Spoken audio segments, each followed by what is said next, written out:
Well, as we predicted, results against these big teams haven't really gone to plan. We've not really done particularly well in these past few games. And of course today, coming up against Manchester United and Liverpool, things probably won't get much better.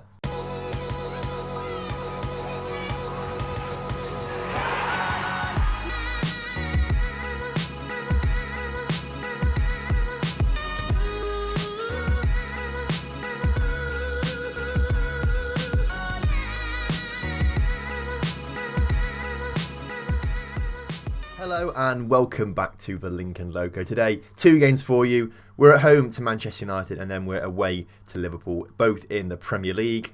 Before we get started with anything else though, a few little things to just tell you about basically. Number one, I mentioned it in the episode the other day, but the Discord server that I've set up for this, if you want to get talking to me and other people on the community and things like that, then come and join my Discord server. There's a link in the description. Last night we were talking about previous best players for the world and things like that. So there's all sorts of discussion, not just Football Manager, just other things in general, football and all sorts of stuff. So come and join that. That's really good. I'd love to talk to you, get to know you guys a bit better.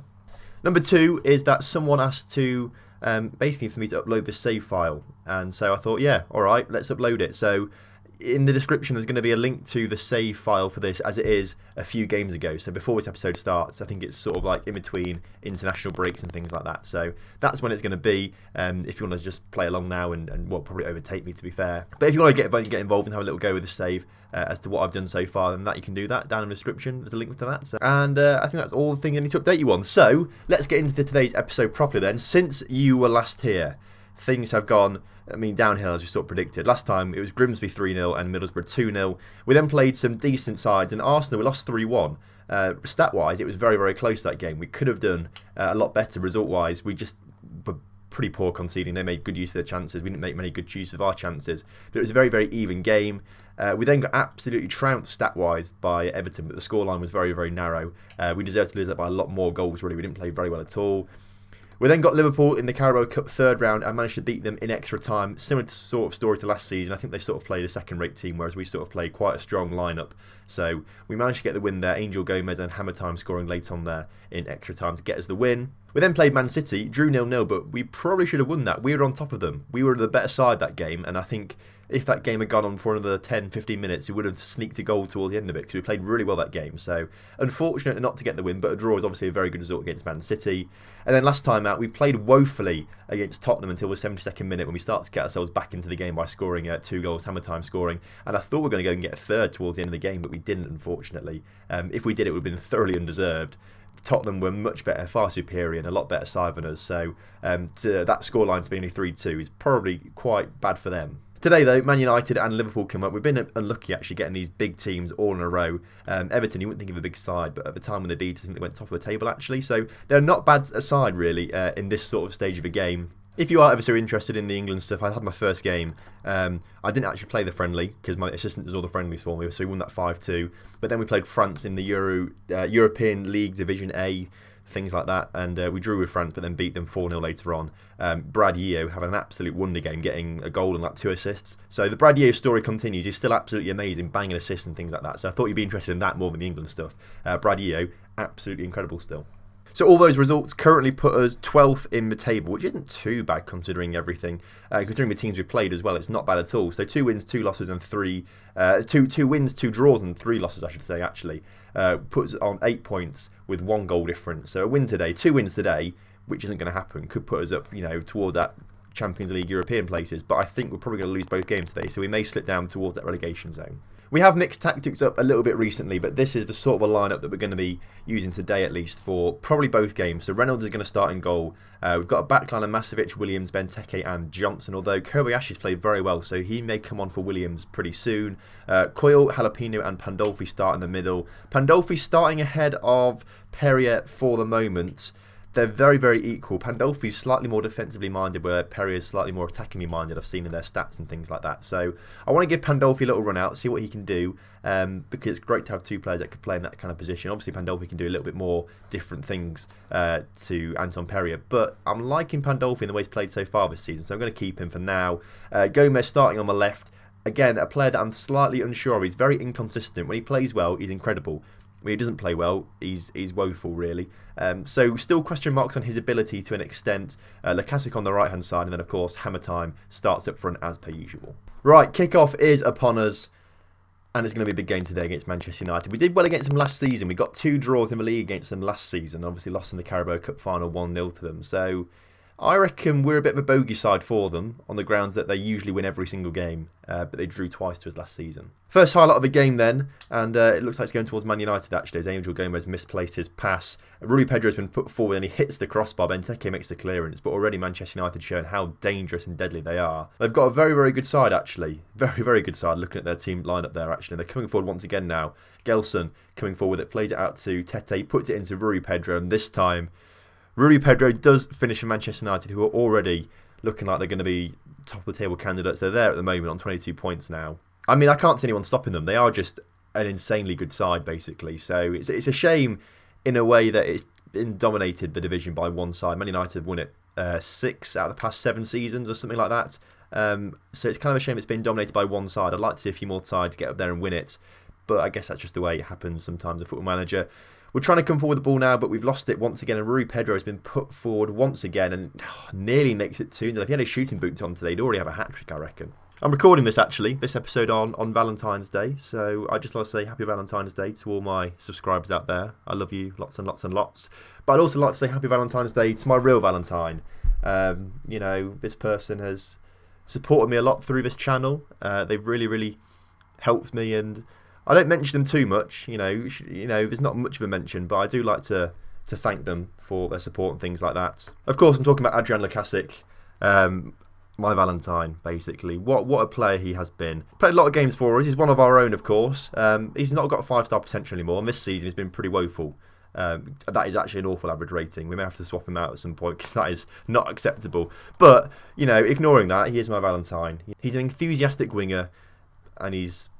Yeah, I was going to try and make a little poem out of that, but what rhymes with winger? That's romantic. Lacazette, though, coming forward, needs to get that average rating up so we can get a decent cross into the box now. He does onto Hammer Time, and Hammer Time's header was a powerful header, but unfortunately it was straight at De Gea. If De Gea was not in the goal or he'd moved somewhere else, perhaps he would have scored that, actually. But, you know, if he put it either side of De Gea, that's probably what would probably be better for me to say, actually. If Hammer Time had put that header either side of De Gea, that was going in the back of the net. Coyle's clearance, not the best, although Lindelof was looking like a bit sluggish. I thought Hammer Time might have got there, but he hasn't. De Gea now has a chance to clear the ball up the pitch. Williams wins the header, and now Hammer Time has a chance to come forward. He's going to use Lacazette to his right. He doesn't. He puts it out to Gomez, and Gomez, out of nowhere, coming in from that left-hand side, had put it in the back of the net. And I am starting to warm up to Gomez now. He is getting better and better. I am starting to enjoy his football. I think it took him a little bit of time to get going, but he is starting to settle in now and be a decent player. Facundo Vieira is a player now that we're going to bring on right now for Lacazette, who's on a 6.3 once again. So I want to give Lacazette the time to play, but Facundo Vieira has got a goal or assist every game he's played so far this season. So I feel like I've got to start playing him. Pandolfi's not at the best of games either, so Perry's going to come on for him. And that's the 2 changes that we'll make right now for the last half hour of the game. We may make one later on as well. We've actually come back into this game fairly nicely in the second half. They've only had the 3 shots in the second half, where we've had 6 now. So you could argue we're the side on top in the second half. We don't look at possession. We don't look at that. But if we look at the shots instead, we're actually doing okay. I think tactically then, do we bring on Diaz as an attacking midfielder for these last 10 minutes? Let's go for it. Why not? Why not go for it? We'll stay on standard flexible, but we'll have Diaz there as an attacking midfielder. If we can just grab a chance, have that extra man up there in the attack, just an extra player, an extra body, perhaps we've got a chance. Or they're saying that Brad Yeo, who is playing for Man United, has set up his mates to score. So I didn't really figure that he was playing. He came on as a substitute. That's why I didn't figure he was playing. He came on as a substitute and grabbed himself an assist nearly, because we didn't quite get the assist. He got the corner that led on to their goal. And by looks of things, I don't think we're going to equalise now. Although we've got a chance now. Facundo Vieira gets himself tackled. Now, that just means that Turney's been sent off. So I don't think there's going to be a highlight for us to score a goal. We've got that extra man advantage now, but only for a grand total of 1 minute 10 seconds. So the free kick comes in from Benteke. It's a short one to Jalapeno. Jalapeno to Diaz. Diaz with a very, very poor ball to Perrier, and he's been tackled by Brad Yeo himself. And I think Brad Yeo has put a dagger through our hearts, actually, in a little bit there. I mean, of course, he was the absolute hero for us last season, but he has just sunk it for us. You know, we were about to get a decent draw against United, but no. I wouldn't have minded if it was anyone else, but because it's Brad Yeo, that's rocked the boat a little bit. That's ruined my Valentine's Day. Oh, Coyle's also picked up 5 yellow cards, so cannot play in the next game, which is fine, actually, because I think we're going to change to the attacking midfielder formation next game, because we played that the last time we played Liverpool in the Carabao Cup and won. So I feel like perhaps playing that formation again might work. So, I mean, it's worth a try. It's worth a try, at least, I'm sure. I meant to do this, actually, as soon as the transfer window ended, but I've not done it yet. I want to try and bolster our under-23 squad a little bit, maybe give us a few more chances. So, now that the transfer window's over, we're going to go and look at expired contracts of players who are under the age of probably 21, to be fair, for them to have a chance of developing and things like that. So we'll have a look at that. Players that haven't got any clubs, under the age of 21. They've got a bit of potential. Let's see what we can do. This guy already comes up, Nicolas Rodriguez from Uruguay. Has he got a work permit possible? I don't think he needs it, actually, for the under 23 side. We'll offer him a contract anyway, unless he wants something ridiculous. We'll offer him a hot prospect. £4,000, that's fine by me for initial wages and things like that. 4k. In fact, we'll do it 4.3k for him. That's what he wants. 4-year deal. Signing on fee of 20,000. Probably not going to accept that. Although his agent only wants about 10 grand, so we'll offer him 10 grand. Let's just suggest that. See what he's happy with that. Gee, I've never done that before. Where I've just said, "Here you go. This is what I'm offering you. Do you accept that?" I've never had them just accept it straight up. Well, that was easy. I mean, hopefully he's actually got that kind of potential that we've looked at and things like that. You know, he'll come through, go in the under-23 squad. We'll offer a few more contracts to a few guys. We'll scout a few guys out as well. And yeah, maybe that'll be a way to go. I mean, it says here there's 2,000 players found, and we've only got scout reports for 21 of them. So obviously we can't scout all 2,000. So we're going to have to edit things here, just pick attributes. Obviously, we want any role, but attributes that I like to look for in players are good determination, good teamwork, good work rate. So we'll make those all because they're not actually properly scouted yet. We'll make it 17. So only the very highest people come up. So there's 9 players found there. 9 players found. That's fine by me. Let's scout those 9 and see what comes back. So yeah, that Uruguayan guy, his work permit has been rejected, as we expected, but I don't think that would affect if he can play in the 23s or not. I hope it doesn't, otherwise we sign him and paying him to do nothing, basically. But it could just be a way to make some money, basically, in a few years' time. He may be worth it. We don't know what he's going to be worth, but if he comes in and is worth £1 million, we then sell him for £1 million, we've made £1 million. Right, so we've made 3 changes to the lineup for this Lincoln game, Liverpool game rather. Advance forward, obviously, for Hammer Time, not a complete forward. Diaz comes on. Vieira comes on for Lacazette because he didn't play well last game and he's not really played well all season. So Vieira is going to have a chance again today to shine. And then we brought on Kobayashi for Roshan Williams today just to see how he does. He has played really well. He's got a 7 rating overall in the league. Played very well in the Cup. Played very well in the World Cup qualifying and things like that. So he's had a decent year so far. So I want to give him a chance. He's still got that 5-star potential. So he's still worth playing. Right. Kickoff is once again upon us. And I really want a quick goal in this. I want a quick early goal from us to try and get and hit the ground running. An early goal as well would really boost our chances of winning the game, basically. I think if we can get ourselves an early goal, we can then sort of sit back a little bit more and defend a little bit more as they've gone and got the early goal. I mean, you couldn't actually write that any better, could you? You could not write that any better. I'm saying I want an early goal. They score it. The computer obviously heard me, clearly. It heard me talking, saying I want an early goal, and they've absolutely punished me for it. And now they've got a chance to get another one as Roberto Firmino couldn't quite get on the end of Belotti's ball there. I mean, I'm pretty sure he didn't play Belotti. Coutinho has absolutely had a mare there. He should have scored that, but Reynolds, fair play to him, makes an incredible save, and we've cleared the corner now. We've got a chance now to come forward though. Pandolfi plays Diaz through, and Diaz just had to keep his shot down. He would have scored, but instead he absolutely skies it. Yeah, Liverpool definitely didn't play Belotti or Firmino or Coutinho in their game in the Carabao Cup. So perhaps I have overestimated or underestimated them as they've scored another goal. Oh, well, I think there's one theme happening here today. I don't think it's going to be a good one for us as they're coming. Well, actually, I'd say they're coming forward again. We've given them the ball, so they are going to come forward once again. Firmino unchallenged in the air. Kobayashi actually does manage to get there in the end. I thought it was going to be unchallenged. Hammer Time loses the ball to Gomez, though. I think it's Joe Gomez. And Belotti can come forward again. Coutinho through to Firmino. Just 12 minutes. It's 12 minutes into the game. I swear if they score another goal, I'm just going to leave. I'm not going to talk. I'm just going to leave, let the boys do what they want to do, because I don't really care at this point. Hammer time shot from distance, didn't challenge a goalkeeper. I swear if they get another goal before half an hour, I'm not even going to commentate. I'm just going to watch it from a distance, not do anything. Gomez coming forward though for us. Hammer time gets us back in the game. Okay, I'm going to sit here now. I'm going to sit here and let the comeback happen. I mean, it is literally highlight central. Another highlight straight from kickoff. I think from every kickoff there has been a highlight straight away afterwards. Hopefully though, it's for us. Although saying that, jeez, what was our defence doing? Where was it? My statement of saying I'm leaving if they score before half an hour is still counting, actually. I've decided to count that still, because it's still ridiculous that we're 3-1 down in under 20 minutes. I mean, quite frankly, I'd just like them to do a break in the highlights at the moment. I'd like to just take a little break and just compose myself, because I'm not Hammer time comes pretty close there. There's literally, you can see from the top here, there's not been a break in the game so far. It's just been highlight, highlight, highlight, highlight. All right, Reynolds, show me your distribution. I want a fantastic through ball here. I mean, wasn't really what I was looking for, that I'm afraid. Luckily though, Kobashi is turned on. He's not turned on. I hope he's not turned on in the game. He's switched on, that's what I meant to say. He's not switched on there though. Firmino.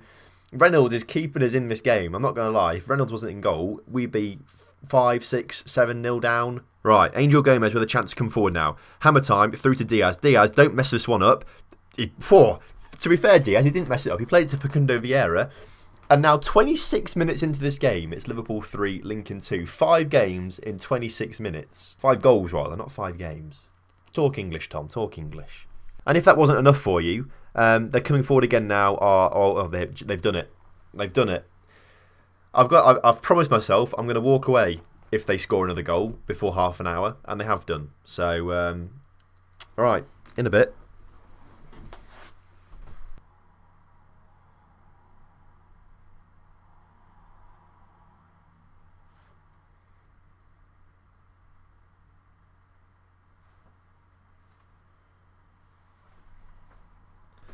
I've realised I've had to actually come back for half time because I've actually got to press play again. It's 5-3. Jeez. 20 shots and 15 shots. This is insane. Well, this one I need to put it on Twitter. The second half is starting, but I still stand by my point of walking away. Maybe I'll stay for a little bit as we've put a cross into the area. Actually, it was a decent cross. If someone got the end of that, it could have been a nice goal. Reynolds, though, has a chance to collect the ball. Show his distribution now. I want you to get the ball. I want you to put it right here. I want Hammer time to volley it straight away into the back of the net. Can you do that for me? To be fair, he's put the ball exactly where I asked him to. Just unfortunate that Hammer time wasn't there. Hammer time now with a chance to come forward though as Diaz brings himself forward. Gomez on the ball. Can he put it across? He puts it back to Facundo Vieira, who keeps it on the pitch. Back to Diaz. Diaz to Pandolfi. Pandolfi scored. It's 5-4. I'm staying now. I've decided to stay. The comeback is on. The comeback is on in this game. Right, let's make some changes. Jalapeno played rubbish. So Perrier is going to come on for him. Can Pandolfi play as a deep line playmaker, or Perrier's better as a playmaker? So we'll leave Perrier on the pitch. Vieira has played. Well, he's not actually played brilliantly. He's got his goal, but other than that, he's not played brilliantly. So we'll bring Lacasic on. We'll make those two changes as it looks like Liverpool have a chance to come forward, or Belotti's offside, so we don't have to worry about that. I don't know what happened to my voice then. It sort of broke a little bit. I was like, that. Probably should have taken Phil Neville's advice early on in this game, saying Mark Firmino from the 20th minute onwards. In fact, it didn't even matter at the 20th minute. They'd already be like 3-0 up. 10th minute, Benteke, Mark Belotti. I didn't, did I? I didn't. Oh, we've just missed a goal. It goes to Liverpool, though, so it doesn't matter too much. The comeback isn't on, is it? The comeback's not on. Oh, and here they come again. Firmino through. Reynolds, absolutely incredible save once again. It's hard, though. He's conceded 6 goals, but he has played well because he has made some very good saves. If he hadn't made those saves, they'd easily be like, jeez. But that was a wonder strike, to be fair. All right, let me know in the comments. What is the highest scoring game you've ever taken part in? Because I think this could be the highest ever scoring game I've ever been in. I've never also seen such a contrast in performances as well. Gomez 8.3, Diaz 9, Hammer time 8.8, and then you look at our defence and they're all on like 6, and some will probably go down to like a 5.9 soon. Perrier through to Pandolfi, to Hammer time gets his hat-trick. It's still not over, although saying that, it is the 93rd minute, so it is over completely, but 7-5, Jesus Christ, what a game this is. I mean, there's still chance for another goal to come now as Hammer time brings it forward. He can't bring it forward. We've lost the game 7-5. Can you imagine scoring a hat-trick as part of a team that scores 5 goals in the game and still lose. I mean, that was an exciting game, but unfortunately, we've come out worse off. So I'm not actually that happy with it. And I mean, it's such a contrast because I want to say, like, you were shit out there. But I can't say that because if we look at our attackers, they were amazing. If we look at our defenders, I mean, we ignore those numbers. We don't want to see those. Well, Phil, what do you think we should say? He says, we're within the dogs, you gave it your best out there. What I am going to do is go to the defence, though, and go aggressively. Not happy with your defensive work. Oh, they look switched off. I mean, I don't really care, actually, because they were awful. So we may switch the whole back line next game. I don't know. Well, as we predicted, a pretty woeful win of results there. But it's not that bad, really, considering that we're literally playing the top 6 teams in the league. And, you know, we're not going to beat those. So the positive is we've got rid of those teams now. And now we've got, quote unquote, a relatively easy run until we start to play them again next time. So we could potentially get a really good run of form going here. The only side that would really worry me coming into this is Chelsea. Maybe Stoke a little bit, although they're 17th, so they don't worry too much. Swansea maybe a little bit as well, but other than that, these teams here, I'm not worried about. We could easily get a good running run going through these games, and then maybe by the time we've got through all those games, one majority of them perhaps will be the informed side to face them, these good teams once again. So maybe next time play them, it won't be quite so bad. Well, next episode then, I reckon we're going to do the Chelsea game then, because that's the hard one. And either we're going to do Crystal Palace or Norwich, the other side of it. Probably Norwich, because we need to get a few more games in between, because we've had a few early episodes this season. So I think Chelsea and Norwich is going to be next episode. Well, thank you very much for watching today's episode. It's been crazy. We've gone from nearly drawing with Man United to having the highest scoring game I think I've ever had in Football Manager. So incredible stuff there. Remember, if you want to download this save, and it is in the description, remember to join my Discord server as well to get talking to me and other people as well. And then I'll see you next time for some more Lincoln Loco action.